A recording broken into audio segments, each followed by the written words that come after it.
Thank you for joining me today for the nonprofit project proposal 37 Rainbow. 37 Rainbow is a grassroots project that collaborates with local and national organizations to reduce the number of preterm births and the elevated preterm birth percentage rate among minority women. We empower women through the accessible educational materials and through organic community relationships, working to provide a variety of services to women before, throughout, and post-pregnancy.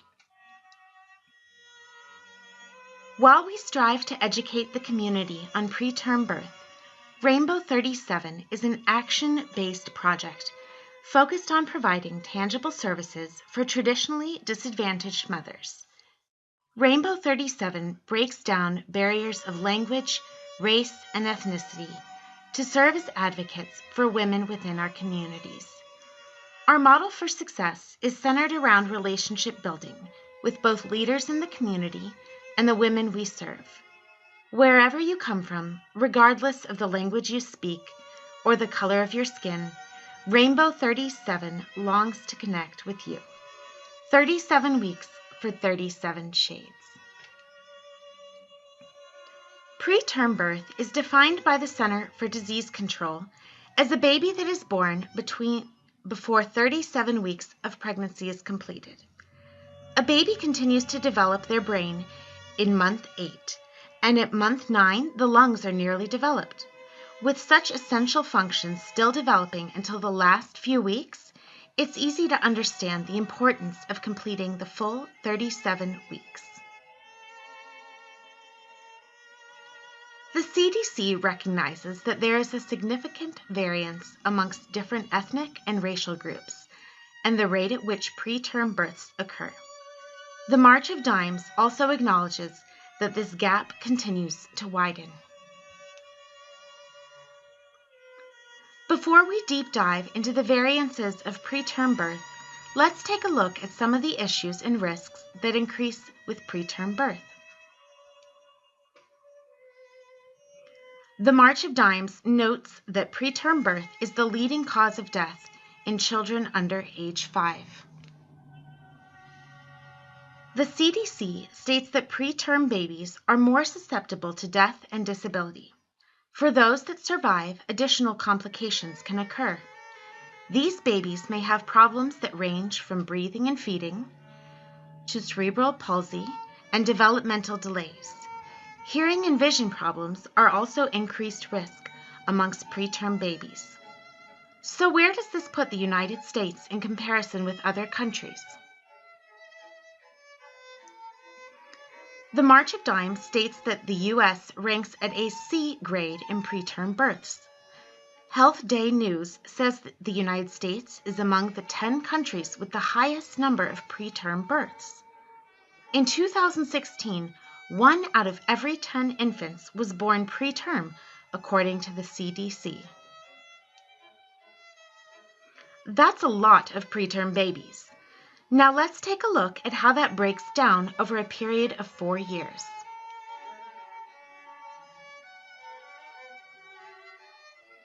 The pie chart shows the percentage of preterm births according to race. In 2010, unknown races had the highest preterm birth rates, followed by African Americans. For the year 2011, let's take a look at very preterm birth rates. Very preterm birth rates are births that occur between 28 to 32 weeks of pregnancy. As you can see, the percentage rate drops as there are less very preterm births in relation to preterm births. The bar chart shows that in 2011, African Americans experienced the highest percentage rate of preterm births. Let's take a look at the following year. In 2012, Hispanics accounted for almost half of all very preterm births. Interestingly enough, the National Center for Biotechnology Information's National Library of Medicine found that Hispanic women who immigrate to the United States have lower preterm birth rates than Hispanic women born in the United States. NCBI says that this could be related to the community and support immigrant Hispanic women have had in their native country. This support may not be as readily available to Hispanic women born in the United States. In 2013, preterm birth rates percentages were amongst the highest among African American women. Interestingly enough, while African American women had a near 12% of preterm births, white women had less than 8%. As you can see from these 4 years, minority women routinely had higher occurrences of preterm birth. Let's take a look at some of the reasons why these women experience higher rates of preterm birth. Although there is no single cause for preterm birth, early birth has been strongly linked with environmental factors. Current Opinion Pediatrics notes that many minority neighborhoods are located in close proximity to industrial waste sites, factories, highways, and other pollution sources. These neighborhood exposures and toxicants are often present in hyper-segmented areas. So, how does this line up on a year-by-year basis? Let's take a look at a timeline and where the diversity may have played a role in the numbers. Although percentages show us the rate at which preterm births are occurring across the board, let's take a look at the number of preterm events. Hispanics have had more births each year than any other ethnic population. In 2010, Hispanics had a total of 20,846 preterm births. This is 78.65% higher than the second highest ranking ethnicity in preterm birth occurrences. In 2011, the category of unknown ethnicity had the highest percent of preterm births. However, only 2 other ethnicities had fewer births than the unknown. So, although the percentage rate was high, the number of incidents was fairly low in comparison to the total of births had by women of unknown ethnic origin. African Americans had the highest percentage rate of preterm birth occurrences in 2012 and again in 2013. From this data, we can gather several pieces of important information. African American women continue to rank among the highest percentage of preterm births, and Hispanics continue to have the highest total preterm birth numbers and are also experiencing the most births overall. Although the percentage rates of African American preterm births fluctuated slightly between 2010 and 2013, the variance was less than 1%, coming closer to a 0.5% total fluctuations. Hispanic preterm births account for the largest individual events. Although percentage rates are less than African American preterm births, the number of incidences is notably larger. So, what's being done to resolve what can only be described as a medical crisis? In 2014, the CDC states that the United States infant mortality rate remained higher than most other developed countries. Additionally, Peterson Kaiser Health System Tracker noted in 2014 that the infant mortality per 1,000 live births in the United States was about 71% higher than the comparable country average. Next, we'll take a look at 3 different organizations who are working to reduce the number of preterm birth rates. The Center for Disease Control and Prevention is the leading national public health institute of the United States.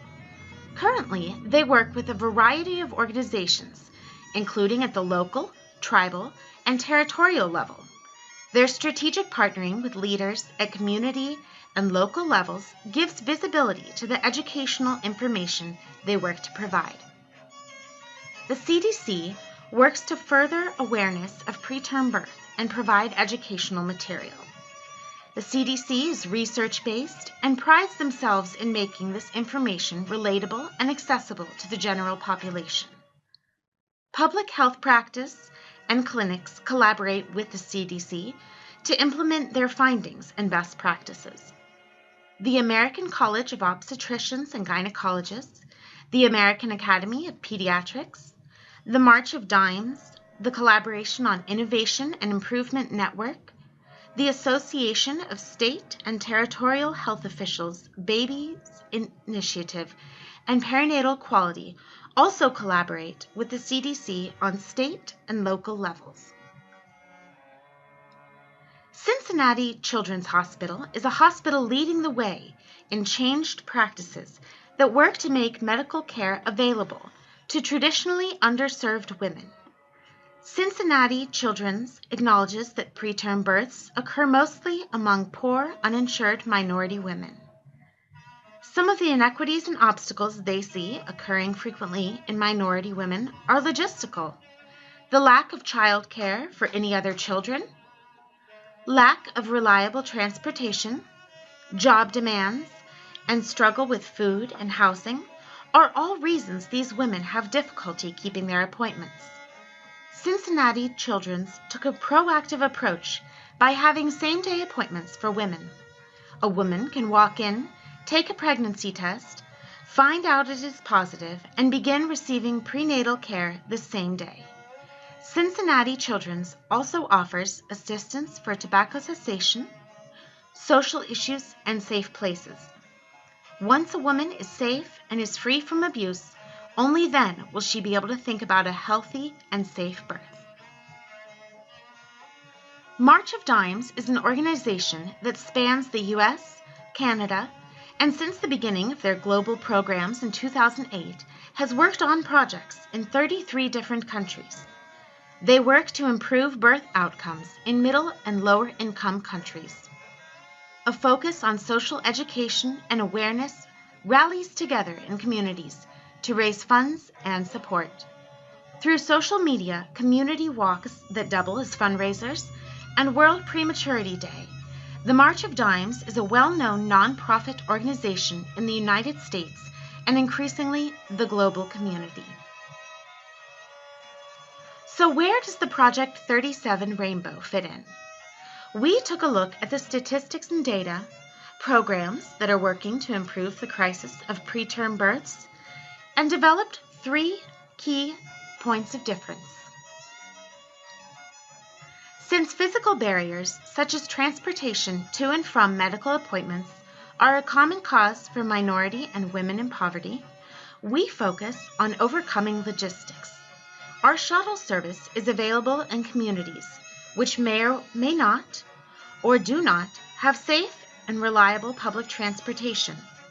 Whether a woman needs to make it across the tracks in an unsafe urban community or across town in a rural area where roads are few and public transportation is non-existent, our shuttle service provides transportation. We work with local hospitals, pregnancy support centers, and local OB/GYNs to ensure multiple time slots for same-day appointments. When these women don't know where their next meal is coming from, an appointment 4 weeks from today doesn't seem like a priority. Do these women care about their health and their babies? Of course they do. But when someone is worried about basic human needs for that very day, planning something that seems so far away takes the back seat. You may be wondering, how do we tie it all together? Our advocacy program, a primarily volunteer-based program, ensures that these women who need the 37 Rainbow Journey are taken care of. From their very first appointment or finding out their pregnancy test is positive, we have a team of women in our community who are there to walk our 37 Rainbow mothers through their pregnancy journey. Our advocacy program includes a diverse group of women to assist with breaking down any cultural, language, or educational barriers. Our advocates ensure that the women are aware of the services offered, held accountable, and above all, support them during what we hope will be a 37-week journey. Thank you for joining me and your consideration on our Project 37 Rainbow as we strive to improve the health of pregnant mothers and babies, the hope of our tomorrow.